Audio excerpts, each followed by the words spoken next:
자, 이번 시간은 개발 행위 허가제 등 관련한 쟁점 보도록 하겠습니다. 그래서 자, 이 개발 행위 허가제 관련해서는 평균 9문제 내외가 출제가 되게 됩니다. 근데 이제 외우실 게 상당히 많아요. 특히 이제 기반시설 부담구역 이 녀석 가지고 거의 도배하듯이 거기서만 2문제가 나오는 경우도 있습니다. 그래서 일단은 이것도 계속 단순화시키는 과정이 필요해요. 외우는 과정이 있습니다. 외우는 과정. 절대 이해하는 거 아닙니다. 이해해봤자 아무런 의미 없어요. 그래서 자, 먼저 이제 개발 행위라고 하는 것이 6개가 있어요. 건축물의 건축, 공작물의 설치, 토지 형질 변경, 토속 재치, 토지 분할, 그리고 물건을 쌓아놓는 행위, 이런 행위를 우리가 개발 행위라고 부르게 됩니다. 그래서 이런 개발 행위를 할 때는 원칙적으로 허가를 받아야 된다. 다만 허용되는 것들 또는 이제 통지만 해도 되는 것들이 있죠. 요즘엔 좀 출제 빈도가 떨어지는데 먼저 허가 대상이라고 해서 처음에 허가를 받는다. 그건 당연한 일이고 시험에 출제가 되는 것은 연장, 확대할 때는 어떻다? 허가를 받아야 된다. 찾아보셔야 돼요. 이게 어려워요. 두 번째, 단축과 축소라고 하는 법에 나와 있지 않는데 원래는 법에만 나와 있는 건 단축 축소예요. 그래서 단축 축소는 허가를 요구하지 않고 통지만 해도 된다라고 하는 거 해서 연장 허가는 다시 허가를 받아야 되고요. 허가받은 내용 중에서 단축 또는 축소는 통지만 해도 된다. 그 다음에 이제 허가를 요구하지 않는 행위가 2가지가 중심이 되죠. 그래서 도시 구운 계획사업, 그리고 또 하나가 재보고 재난 수습, 그 다음에 경작을 위한 토지 형질 변경. 해서 경작 같은 경우는요, 앞에 수식어가 겁나 길어요. 그걸 읽으면 안 돼. 그냥 경작 들어가면 다 허가를 요구하지 않는다. 그리고 도시군 계획사업은 29회 때 나왔던 주제죠. 바로 도시개발사업, 정비사업, 도시군 계획시설 사업을 묶어서 부를 때 뭐라 부른다? 도시군 계획사업이란 용어를 쓰게 된다. 해서 이렇게 해서 허가상, 허용상, 통지대상이라고 하는 거. 자, 간단해 보이는데 이거 외우셔야 됩니다. 그래서 도시군 계획사업, 그 다음에 재복구. 재복구는 이게 빠져있는데 작년에 한번 지문에 구성이 됐고요. 그 다음에 경작 등은 허가를 요구하지 않는다. 그 다음에 연장, 확대, 허가, 단축, 축소. 축소는 통지만 해도 된다. 이것도 의미상 허가를 요구하지 않는 행위가 되게 됩니다. 이게 이제 첫 번째 쟁점이고요. 두 번째 쟁점을 보시게 될 게, 자, 개발 행위 허가의 기준이라고 해서 일반적 기준 의미 없습니다. 23인가 24일 때 출제가 됐는데 여기서는 문제 삭제해버렸어요. 이유는 오래돼서 일단 다행이야. 이게 8년 전에 나왔던 문제인데 이런 것들을 봐봤자 아무 생활에 보탬이 안 돼. 자, 여기서는 일단 기본 틀 때문에 설명을 드리게 되는데 일단 우리 앞에서 토지가 있으면 항상 뭐가 있다? 용도 지역으로 대표되는 도시군 관리계획이 있었죠. 그래서 도시군 관리계획이 적합했을 때 뭐라 할 수 있다? 허가를 해줄 수 있다. 자, 그리고 이제 추가할 쟁점이 성장 관리 방안. 자, 녹지라든가 관리 농림, 자연환경 보호전적 이런 시골 단위에 대해서 마치 용도 지역처럼 새롭게 건폐율과 용적률, 용도 제한을 정하는 계획을 성장 관리 방안이라고 얘기를 하게 됩니다. 그래서 이 성장 관리 방안 등에 적합했을 때 어떻게 할 수 있다? 허가를 해줄 수 있다. 또 하나 어려운 것이, 자, 용도 지역이 도시군 관리계획의 대표적인데요. 용도적 기준으로 일정 규모 미만까지만 허가할 수 있다. 여기서 이제 파생되는 주제가 하나 나오게 돼요. 그래서 일정 규모 이상으로 허가를 하는 것은 원칙적으로 허용되지 않는다. 여기서 뒤에서 관련한 쟁점을 설명을 드리게 될 테고, 주변에 도시군 계획 사업이 시행되고 있으면 거기에 지장을 주어서는 안 된다. 자, 주변 환경 등과 조화를 이룰 것, 그 다음에 기반 시설, 설치 계획 등이 적절할 것, 뭐 이런 것들이 일반적인 개발 행위허가의 기준 23회 때 구성이 되고 다시는 안 나와요. 이거는 이제 이게 총설적인 부분을 출제를 해버리잖아요. 출제 오류 시비가 나오게 되거든요. 그래서 옛날에는 출제할 때 대충 됐습니다. 그러니까 개판으로 구성이 됐던 것이고 지금에 와서는 의미가 없어요. 다만 이걸 보는 이유는 바로 이것을 기본, 자, 용도 지역을 기준으로 해서 우리가 용도 지역은 크게 도시 지역이라고 하는 거 있었죠? 도시 지역이라고 하는 거. 자, 분류 주거 지역, 상업 지역, 공업 지역, 녹지 지역, 그 다음에 비도시 지역이라고 해서 관리 지역, 그 다음에 농림 지역, 그리고 자연 환경 보전 지역, 이렇게 이제 대별을 해볼 수 있습니다. 그래서 성장 관리 방안은요, 이렇게 주상공을 제외한 나머지 지역 등에 대해서 어떻게 한다? 바로 주상공을 제외한 나머지 지역 등에 대해서 좀 계획적 개발을 할 필요가 있을 때 수립하는 것이 성장 관리 방안이다라고 이렇게 얘기를 하게 됩니다. 성장 관리 방안이다라고 이렇게 얘기를 해요. 자, 그래서 이게 이제 기본 구조가 될 텐데, 일단 출제가 됐던 쟁점부터 보시게 되면은 성장 관리 방안 수립해야 되는 지역에서 녹지 지역, 관리 농림 자연환경 보전 지역에서 시골 이렇게 돼 있고, 그럼 결과적으로 우리가 사실 외워야 할 것은 주상공 지역에는 어떻다? 성장 관리 방안 수립할 수 없다. 이렇게 끊어가셔야 돼요. 그래서 뒤에 문제 보면서 이제 패턴들을 설명을 드릴 텐데 그렇게 가야겠고, 그 다음에 이제 성장 관리 방안의 의무적 포함상, 앞에서 우리가 지구 단위계획의 의무적 포함상 중에서 그런 게 있었죠. 기반 시설의 배치와 규모, 그리고 세트 건폐율, 용적률, 용도 제한, 높이의 최고한도, 최전도. 그 얘기를 그대로 끌고 들어온 거야. 기건. 그런데 이건 지금 이제 시골이었었죠. 그 몰은 빠지게 된다. 높이 제한은 빠지게 된다라고 하는 거. 시골이다 보니까 어떻다? 높이 제한은 완화 적용을 하거나 따로의 규제 실력이 없다. 이렇게 해석을 하게 됩니다. 그래서 이미 나왔던 문제가 성장 관리 방안 수립할 수 없는 지역 이렇게 하나 구성이 됐었거든요. 그래서 답을 주거 지역 이렇게 뽑아내는데, 나중에 문제 보면 금방 그냥 대충 뒤에 대충 보면은 오히려 답을 잘 고를 수 있고, 앞쪽을 읽어버리면 완전히 멘붕에 빠지는 그런 영역이 됩니다. 그래서 어쨌든 성장 관리 방안 하나의 출제 포인트가 될 테고, 두 번째 또 하나의 쟁점, 개발 행위 허가의 기준 관련해서 이거죠. 바로 자, 이 얘기를 한번 해보십시다. 자, 용도 지역에 따른 규모가 적정할 것이라고 돼 있죠. 그래서 설명을 드릴게요. 자, 요건 과정입니다. 원래 주거지역 1만 미만까지만 허가할 수 있다. 근데 1만 이상 절대 허가 못하냐? 아니, 도시계획위원회 심의를 거치게 되면 어떻게 할 수 있다? 허가를 해줄 수가 있다. 이것도 시험에 못 내요. 원칙도 못 내는 거야. 왜? 1만 이상이라 할지라도 자, 심의를 거치면 가능하니까. 그러면 심의만 거치면 가능하면 무조건 이건 또 외워야 돼. 그런데 심의 없이도 허가를 해줄 수 있는 지역이 있다. 그래서 답을 외우셔야 돼. 지구 단위계획 수립 대상 지역, 성장 관리 방안 수립 대상 지역. 여기서는 어떻다? 심의를 거치지 않고도 어떻다? 허가를 해줄 수 있다. 자, 이미 공부하셔서 토지가 있으면 뭐가 있고 용도 지역이라는 개념이 존재했었죠. 그런데 이 용도 지역 위에 앞에서 우리 지구 단위 계획이라는 게 수립이 되는 경우가 있다. 그러면 지구 단위 계획 구역 안에서는 뭐라고요? 바로 성자, 이 용도 지역을 배제하고 뭘 우선 적용한다? 지구 단위 계획을 우선 적용한다. 이런 논리고죠. 한편 녹지관리 농림자연환경 보전 지역처럼 이런 지역에 대해서 성장 관리 방안이라는 것이 수립이 되어 있으면 그 밑에 있는 용도 지역은 의미를 가질 수 있다 없다? 없다. 그래서 취지가 뭐냐면 용도 지역 기준으로 일정한 경우 어떻다? 심의를 거쳐야 된다. 그러면 용도 지역이 배제가 되는 경우에는 어떻다? 심의를 요하지 않는다. 그래서 사실은요, 이게 너무 많아. 한 30개 됩니다.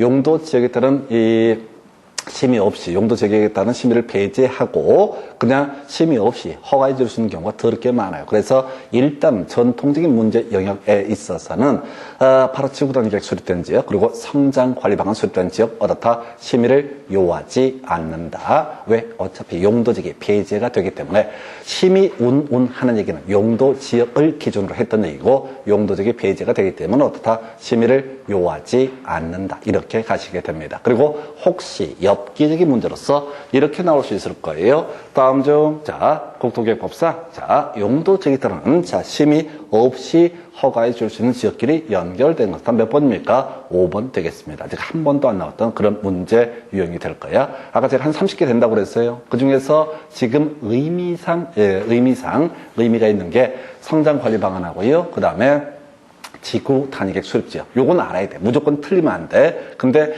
요즘 미친놈들처럼 출제를 하는 그런 경향이 있기 때문에 그냥 아무거나 다 깔아가지고 다음 중 심의를 요하지 않는 것끼리 연결한 것은 법에서는 심의를 요하지 않는 것만 규정이 돼 있으니까 출제위원들이 막 상상력을 동원해서 없는 말을 만들어낼 수는 없거든요. 그래서 무조건 다 어떻다? 심의를 요하지 않는다. 외울 게 뭐라고요? 심의를 요하지 않는다. 심의를 요하지 않는다. 항상 시험은 예비에서 출제가 되니까 심의를 요하지 않는다라고 하는 거. 심의를 요하지 않는다. 이걸 외우셔야 된다고 텍스트를 읽지 마시고 읽어봤자 의미가 없으니까 그래서 우리가 기억해야 될 게 뭐라고요? 심의를 요하지 않는다. 그래서 이걸 굳이 공부하는 건 사실 최근 7년 사이에 출제가 안 됐어요. 안 됐는데 21회, 22회 때 계속 나왔던 것이 심의를 요하지 않는다. 그 중에서 지구 단위계획 수립된 지역. 그 당시에는 성장 관리방안이 없던 시절이다 보니까 지구 단위계획 수립된 지역. 이걸 갖고 출제가 됐고 최근 시험에서 성장 관리방안 수립 대상 지역이 나왔으니까 살 붙여서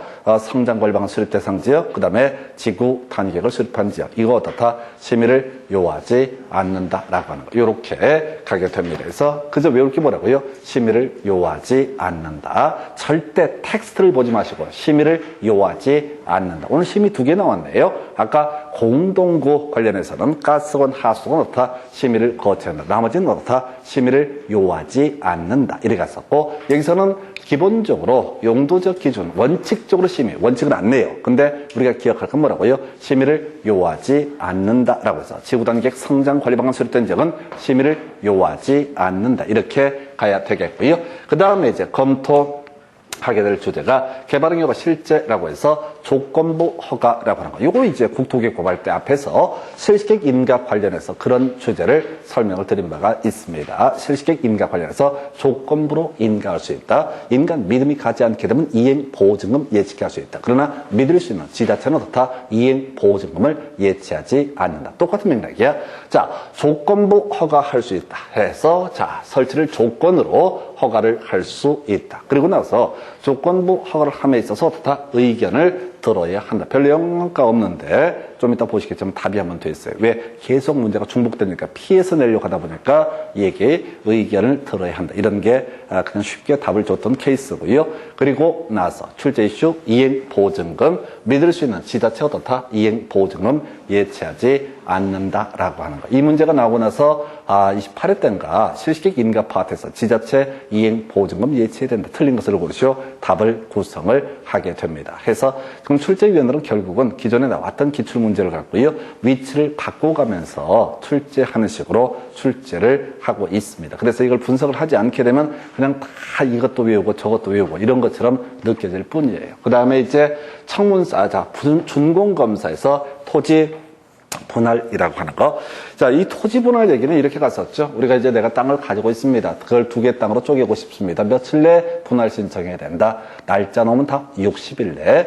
공간정보법에서 토지 이동 신청은 따로 얘기를 하면 다 며칠? 60일.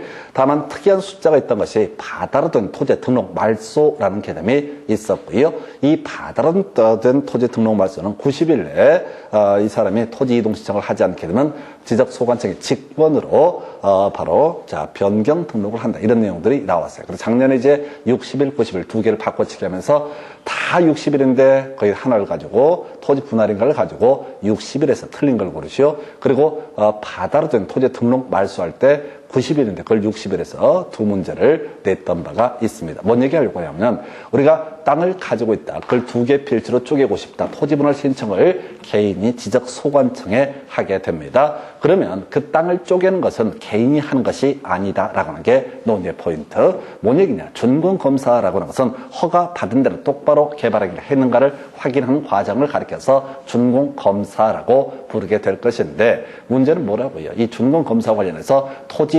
분할이라고 하는 것은 어떻다? 준공검사를 할 필요가 없죠. 담당 공무원들이 쪼개는 거니까 개인이 땅을 쪼개는 게 아니라고 내 땅을 2개로 만들래 해서 포크레인 동원에 삽질하는 게 아니기 때문에 토지 분할은 어떻다? 준공검사를 요하지 않는다. 준공검사가 필요한 것은요. 바로 토속특지 이런 애들은 시험에 내지 않습니다. 왜냐면 너무 길어요. 그래서 원래 지금 이제 우리가 설명할 때는 건축물의 건축 이렇게 되어 있지만 원래 법조문은 건축법 제2조 1항 제3호 규정에 따른 건축물의 건축. 바로 요거 공작물 제외 이런 식이 원래 법조문이거든요. 그래서 출제 기술상 못 내거든요. 그래서 토지 분할 하나만 기억하시면 돼요. 틀리든 맞든 답을 뽑을 수 있는 게 뭐라고요? 토지 분할은 준공검사를 요하지 않는다라고 하는 거. 키워드 준공검사. 나머지 물건을 쌓아놓는 행위도 사실 준공검사를 요하지 않습니다. 그건 포인트가 안 되고요. 토지 분할 짧기 때문에 출제 이슈. 마지막 허지인. 우리 앞에서 광역 도시계획 이런 거 할 때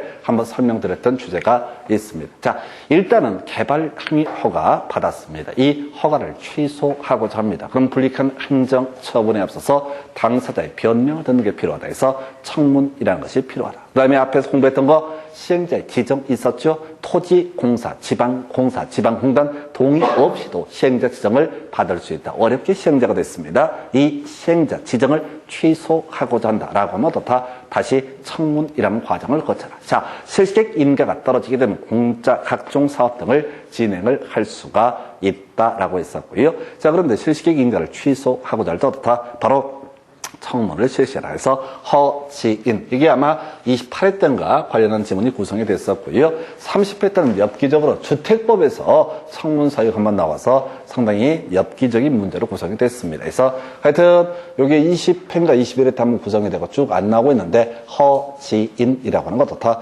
청문 사유가 되게 된다. 그래서 일단 여기까지 내용 보시고 나서 그 다음 주제에 이어서 설명을 드리겠습니다. 허가 대상 연장하고요. 확대 허가 받아야 된다. 단축 축소 허가를 요하지 않는다. 그 다음에 이제 도시군계획사업, 경자, 재복구 등은 허가를 요하지 않는다. 이렇게 되어 있었고요. 두 번째 이슈, 성장관리 방안 수립 대상 지역, 주상공 외 지역, 주상공 외 지역이라서 성장관리 방안 수립을 할 수 있고 거기서 높이 제한 규제는 완화 적용을 할 수가 없다. 한편 이렇게 성장관리 방안 수립 대상 지역하고요. 지구 단위 계획이 수립된 지역에서는 어떻다? 심의라고 하는 것을 요하지 않는다 해서 심의를 요하지 않는 것끼리 연결한 것은 전부 이런 식으로 훈련해 주십사라고 설명을 드리게 됩니다. 자, 그리고 나서요. 지금 조건부 허가, 의견 들어야 한다, 지자체 이행 보증금 예치하지 않는다. 준공검사에서 토지 분할은 준공검사를 요하지 않는다. 마지막 허지인 어떻다? 청문 사유 이렇게 해석을 하게 됩니다. 자, 그리고 바로 이어서 볼게 개발 행위 허가의 제한 일정 기간 동안 허가 자체를 막아버리는 것. 자, 요거는 이제 지금 사실 통계상 18회 때 마지막 전면적으로 출제가 되고 쭉 출제가 안 돼요. 근데 지문 속에서 촉촉 치고 나와요. 한두 개씩. 여기서 기억하실 게 최대 5년까지 제한할 수 있다. 해서 지구 단위계획고요. 기반 시설 부담 구역으로 지정된 지역은 최대 5년까지 허가를 제한할 수 있다. 그래서 모르면 다 몇 년? 최대 3년까지 허가를 제한할 수 있다. 딱 이렇게만 준비를 하셔야 돼. 자, 이 문제가 제일 어렵게 나왔던 데가 18회 때 문제인데 박스를 딱 쳐요. 기역, 니은, 티귿, 리을, 미역 해놓고 다음 중 최대 5년까지 허가를 제한할 수 있는 것끼리 연결하는 것은 이런 문제가 나왔던 바가 있습니다. 그때도 지구 단위 계획구역, 기반 시설 부담 구역 요것만 알면은 문제를 풀 수 있게 세팅해줘요. 이게 이제 이 얘기가 짧은 기간 내에 기본계획 관리계획의 변경에 따라서 개발 행위 허가의 기준이 크게 달라질 것으로 예상된다. 이렇게 되어 있죠. 의미가 다 똑같아요. 자, 어떤 토지가 있습니다. 토지가 있으면 항상 여기는 뭐가 들어간다? 용도 지역이라고 하는 게 들어가죠. 그리고 여기에 뭐가 지정될 수 있다? 지구 단위 계획 구역이 지정될 수 있다. 그리고 여기에 뭐가 기반 시설 부담 구역이 지정될 수 있다. 개념 설명드리겠습니다. 지구 단위 계획 구역으로 지정되면 앞으로 도시지역이라고 했을 때 건폐율과 용적률과 용도 제한, 높이 제한, 주차장 설치 기준 등을 완화 적용할 수 있다. 그러면 이게 완화 적용이 되냐 안 되냐는 딱 한 가지입니다. 지구 단위 계획이 수립되어 있으면은 그 지구 단위 계획에 따라서 완화 적용 등을 할 수가 있겠지만 아직 지구 단위 계획을 수립하기 전이면은 완화 적용의 혜택이 주어지지 않습니다. 짧은 시간 안에 누구는 지구 단위 계획 수립하기 전에 허가 받았는데 3층, 누구는 지구 단위 계획 수립하고 허가 받았는데 4층. 그러면 두 사람 사이에 형평성 문제가 발생하니까 좀 텀을 두자. 최대 면허까지 5년까지 허가를 제한할 수 있다. 같은 맥락에서 기반 시설 부담 구역이라고 하는 게 나오게 되죠. 그래서 이 기반 시설 부담 구역이라고 하는 거 최대. 자, 기반 시설 부담 구역은 의미가 뭐냐면 앞으로 기반시설 부담구역 지정되기 전에는 돈 안 내고 허가를 받는데 기반시설 부담구역에서 개발 행위를 하고자 하는 사람은 돈 내야지 어떻다 허가를 받을 수 있습니다. 그래서 기반시설의 부담을 전제로 해서 허가를 해주는 지역. 그래서 어떤 지역이 기반시설 부담구역 지정됐으면 바로 돈 내느냐, 설치계획이라는 게 수립이 되면 돈 내고 설치계획 수립되기 전이면 돈 내지 않습니다. 그래서 짧은 기간 내에 어떤 사람 3달 전에 허가받은 사람은 설치계획이 수립되지 않아서 돈 안 냈는데 이제 3달 후에 허가받은 사람은 설치계획 수립돼서 돈을 내라. 그러면 형평성 시비가 나오니까 이런 경우에는 최대 5년까지 허가를 제한할 수 있다. 해서 지구 단위계획구역, 기반시설 부담구역 이렇게 갑니다. 그래서 굳이 외우려면 오직이 이렇게 외우셔도 좋을 것 같아.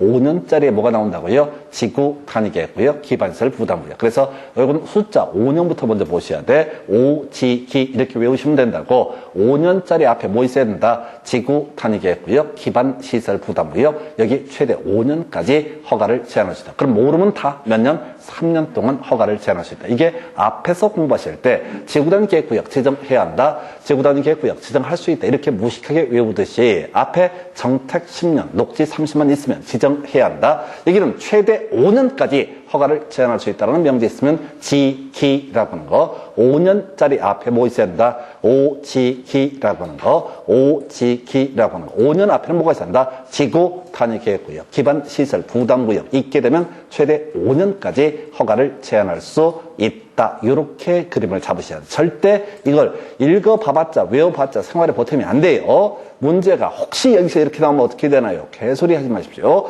이거 그냥 답되는 거 외우기도 겁나 양이 많아서 죽을 맛이야. 듣는 것도 죽겠지만 떠드는 저도 미치는 것 같아. 그래서 어저께 버스를 타는데 어떤 미친놈이 요즘에는 아주 진상짓을 저걸 하더만 기침을 해. 분위기 싸늘하게. 제가 보니까 애들이야, 보니까. 근데 애들한테 뭐 시비 걸었다가 싸대기 만들까봐 참 말도 못하고, 한 고1로 보이는 놈들이, 그리고 막 되게 심하게 기침을. 근데 나중에 고개 돌아보니까 장난치고 있는 거야. 그런 새끼들은 다 그냥, 아니지. 또 그런 애들이 짱 박혀 있으면 모두가 다 죽으니까. 하여튼 요즘 시절에는 진상들의 전성시대입니다. 진상이 되게 당당해. 그래서 달려야 돼. 그러지 말고 우리 한 번만 검사를 받아보자. 하여튼 간에, 먼저 진상을 하지 않으면 우리 괜히 약자가 되는 그런 느낌에서, 자, 오지기. 다시 오지기. 부탁드리겠습니다. 절대 문장 보지 마시고, 최대 5년 나오면 어떻다? 지구 단위계획구역, 기반시설 부담. 이게 이렇게 가야 되는 이유가 지금 19회부터 이 30회까지 11년 동안 지금은 토탈 3개인가 나온단 말이에요. 그렇다고 안 할 수도 없는 것이고 길단 말이야. 오직이. 하여튼 오늘 쭉 공부해 가시면 느끼게 되는 게 오직이 뭐 이렇게 가는 거 다 좋은데 무조건 뒤번호 훈련만 하시게 되면 인생이 겁나 쉬워져요. 공법이 얼마나 그냥 점수가 많이 나온다는 얘기는 절대 하지 않아요. 근데 어차피 안 나오기 마찬가지인데 50점, 60점 겨우 그런 인생들인데 이 과목 특성 때문에 대신 얘는 거저줘요. 왜? 아무도 이걸 분석을 안 하거든. 수험생들이 거의 공법장만 전에 몇 년 전에 EBS 교재는 1000페이지가 넘었어요. 1200페이지인가. 돈 내고 또 그걸 사. 난 그 사람들 자체가 신기해. 돈 내고 사갖고 그걸 뭘 갖고 하냐면 민법책을 2개를 짬뽕을 해갖고 목침으로 써. 그냥 베개 하고 나와서 힘들어 죽겠는데 엎드려서 잘 때 목침으로. 그거 괜찮아요. 침 흘려도 웬만해서 다 흡수가 되거든.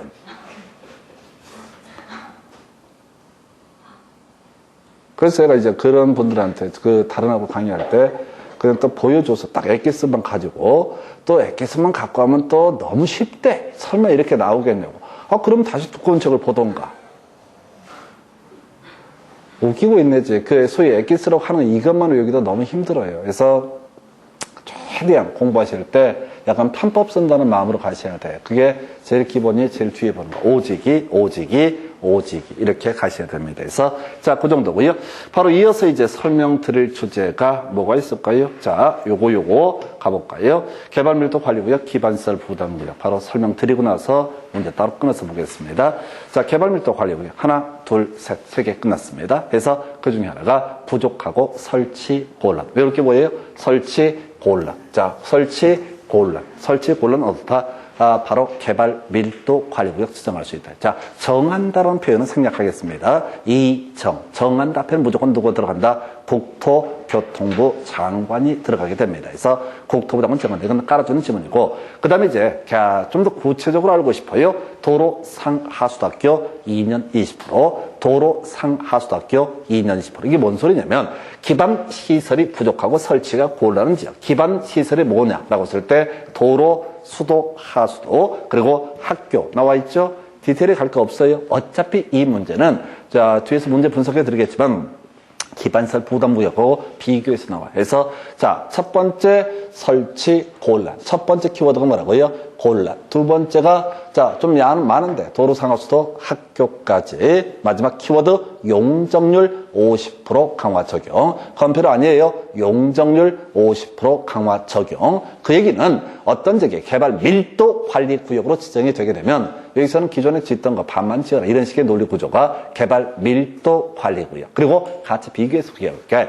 자, 우리 앞에서 공부하실 때 용도 구역이라고 해서 개, 시, 소, 도, 입 있었죠? 개발 제한 구역, 시가화 조정 구역, 수산자원 보호 구역, 도시 자연 공원 구역, 입지 규제 최소 구역까지 이런 것이 용도 구역이 되게 되는데 문제가 됐던 거 바로 개발 밀도 관리 구역. 뭐가 될 수 없다? 관리 계획이 될 수가 없다. 용도 구역이 아니다. 똑같은 맥락에서 기반 시설 부담 구역도 용도 구역이 아니다. 쟁점 최대 정리면 설치 곤란. 두 번째 도로 상하수도학교 여자 2년 20%, 용적률 50% 강화 적용. 그 외 개발 밀도 관리 구역은 구역이라는 용어를 쓰지만 용도 구역은 아니다라고 하는 거. 이렇게 가시면 최대 한 4개 정도가 맥시멈. 대신 이걸 정확히 외우고 들어가셔야 돼. 개발 밀도 관리 구역 뭐라고요? 곤란이라고 하는 거. 좀 더 구체적으로 알려주세요. 도로 상하수도학교 2년 20%. 숫자는 전혀 안 중요해. 어차피 숫자는 2년 20% 똑같이 나오니까 함정을 파지 않아요. 그리고 나서 세 번째가 용적률 50% 강화 적용. 그리고 얘는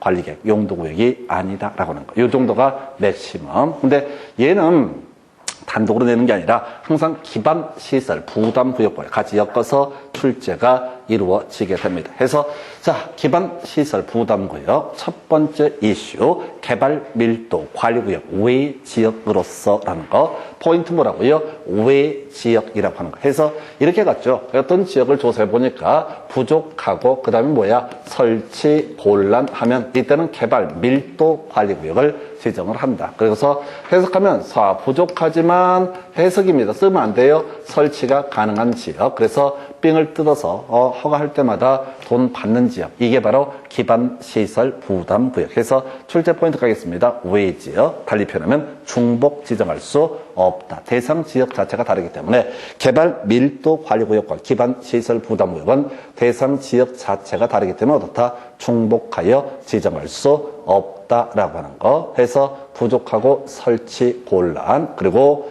또 하나 이슈. 자가 도로상하수도학교 2년 20%, 용적률 50% 강화 적용. 이게 개발 밀도 관리 구역. 기반시설 부담 구역의 첫 번째 이슈가 되는 것이 바로 외 지역이라고 하는 거. 외 지역. 이게 첫 번째 이슈가 되게 됩니다. 그래서 개발 밀도 관리 구역 기반시설 부담 구역은 대상 지역이 다르기 때문에 중복하여 지정할 수 없다. 이렇게 가야겠고요. 두 번째, 완개인 해서 요건 대가리 따스면 외우셔요. 절대 디테일에 가시면 안 돼. 완개인 해서 규제가 완화가 돼서 개발에 집중이 예상되거나 현재 개발에 집중되고 있는 지역을 가리켜서 완개인. 가볼까요? 뒤에 보니까 완화 나와 있죠? 완화 나와 있죠? 그럼 앞으로 개발에 집중이 예상되는 지역. 이런 지역들 방책이 되면 난개발로 흐를 소지가 있으니까 삥 뜯어가면서 허가를 해주자. 이런 식의 취지. 그 다음에 개발 항의 허가 건수, 인구 증가율 나와 있죠? 개발 항의 허가 건수, 인구 증가율. 숫자 20%인데 의미 없고요. 이건 뭐냐면 현재 겁나 개발이 집중된 지역. 그런데 이렇게 외우시면 안 돼요. 그냥 기계적으로 완개인 들어가면 어떻다? 기반시설 부담구역. 그래서 첫 번째 외지역, 좀 더 구체적으로 완개인 등에 대해서 기반시설 부담구역을 지정을 하게 된다라고 할 것. 세 번째, 시장군수라고 하는 사람은 이런 기반시설 부담구역 지정되면요, 설치계획이라고 하는 것을 수립을 해야 된다라고 해서, 이건 무슨 얘기냐면, 이 삥 뜯어가지고 여기다 도로를 만들 건지 학교를 만들 건지 공원을 만들 건지 하는 것, 이걸 우리가 설치계획이라 부릅니다. 그러면 어디다 만들 거냐, 이게 기반시설의 설치, 정비, 계획에 관한 게 바로 도시군 관리계획에 해당이 되게 됩니다. 시장군수는 기반시설 부담구역 지정되면 여기다 도로 만들 건지 학교 만들 건지 하는 설치계획을 수립해야 되고, 게다가 추가적으로 기억하실 것이 어디다 설치할 거냐 하는 도시군 내용을 도시군 관리계획으로 결정을 해야 된다. 그래서 이렇게 기반시설 부담구역이 지정되고 설치계획이 수립되면 돈을 받고요, 설치계획 수립되지 않으면 아직은 돈을 받지 않는다. 그래서 5지기라고 해서 이런 지역에 대해서 최대 5년까지 허가를 제한할 수 있다라고 할 것.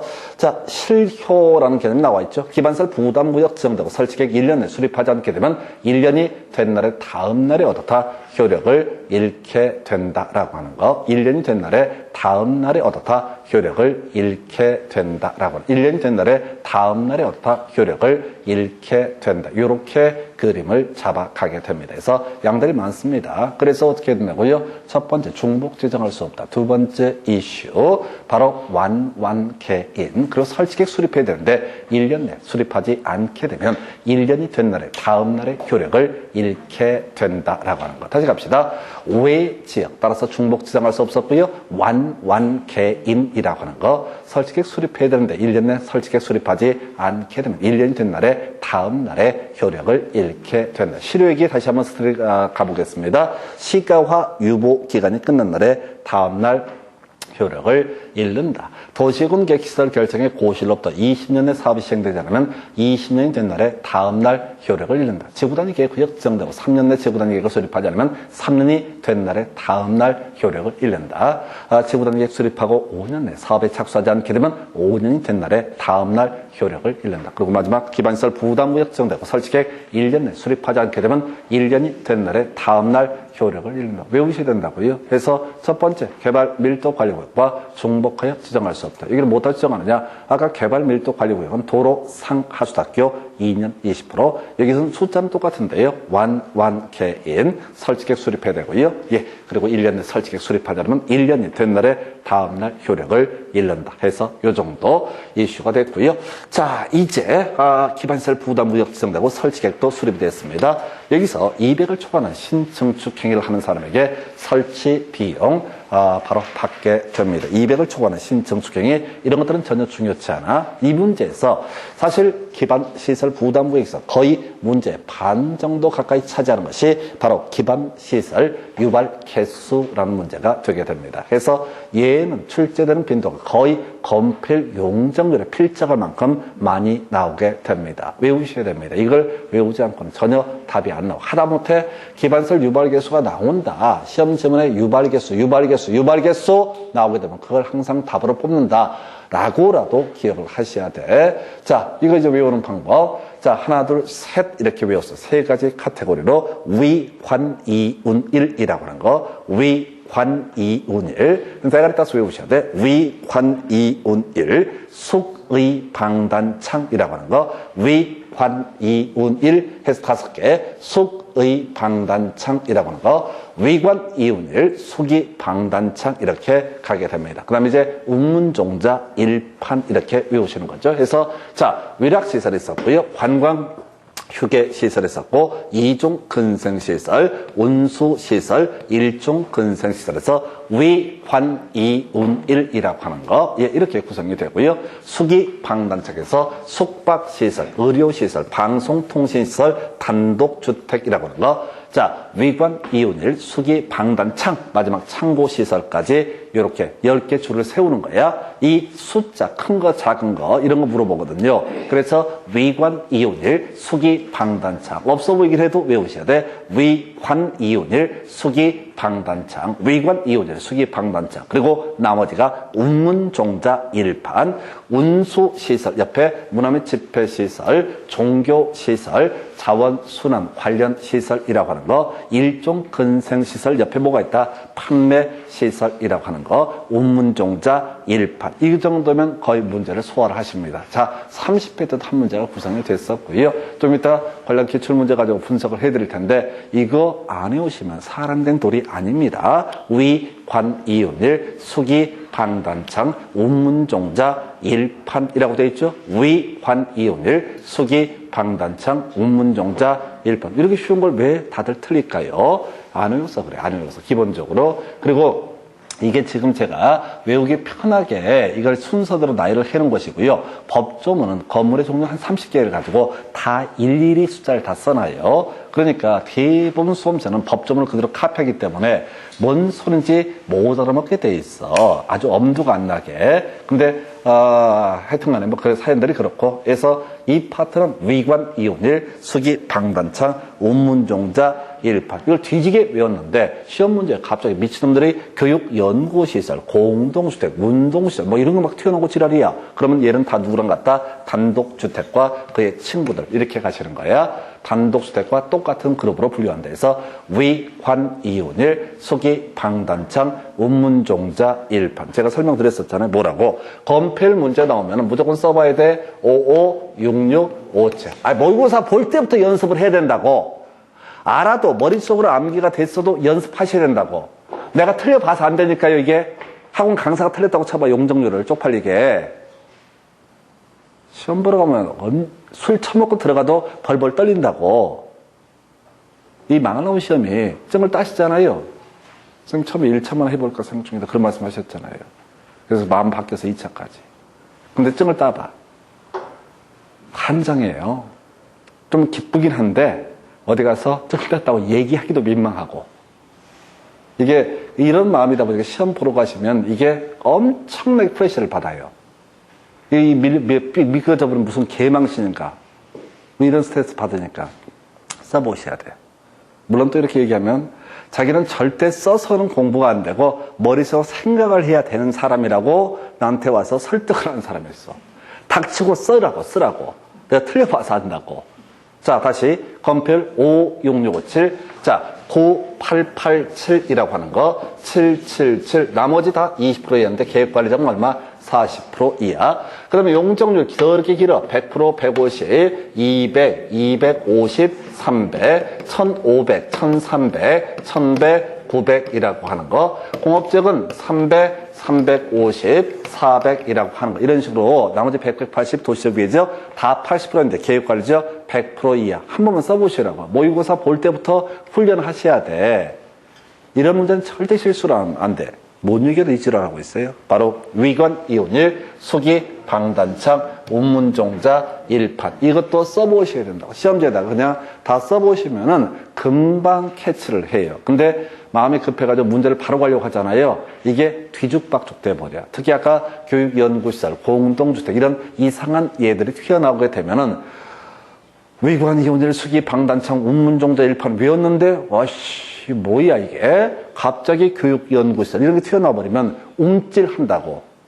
단독수익이 친구란 걸 알면서도 기억이 그 순간에 안 난다고요. 벙쪄한다고. 그래서 제발 써보시라고. 위관이온일 수기방단창 운문종자 일판 나머지는 다 단독수택의 친구들 이렇게 가게 됩니다. 그래서 이게 소위 이름하여 기반설 유발 개수 더럽게 많이 나오는 주제입니다. 더럽게 많이 나오는 주제. 그래서 뭐 다른 방법이 없어요. 이게 숫자가 얼마다 이런 것까지 내버리면 이거는 그냥 죽으란 문제니까 손댈 수 없는 것이고 지금까지 문제는 순서 정도만 기억하고 있으면 되는 거고 이 기반시설 유발 개수가 크다는 얘기는 그만큼 많은 돈을 내야 된다. 이런 식의 논리 구조가 됩니다. 이거 이해 안 되십니다. 이해 안 되는 거예요. 절대 이해 안 돼요. 그래서 그래서 그냥 단순하게 뭔가 이유가 있겠지. 위관, 이혼일, 수기, 방난창, 운문종자, 일판 이렇게 가야겠고요. 그 다음에 이제 마지막 주제가요. 자, 이렇게 기반세를 부담 구역입니다. 그래서 200을 초과하는 신증축행위 중에서 얼마의 돈을 낼 것이냐라고 해서 이렇게 위관, 이혼일, 수기, 방단창, 운문종자, 일판 이런 식으로 계산이 된 금액을 내야 된다. 원칙은요. 현금 납부 등을 원칙으로 삼게 됩니다. 근데 토지로는 납부, 물납도 더 인정할 수 있다라고 해서 왜 이렇게 뭐라고요?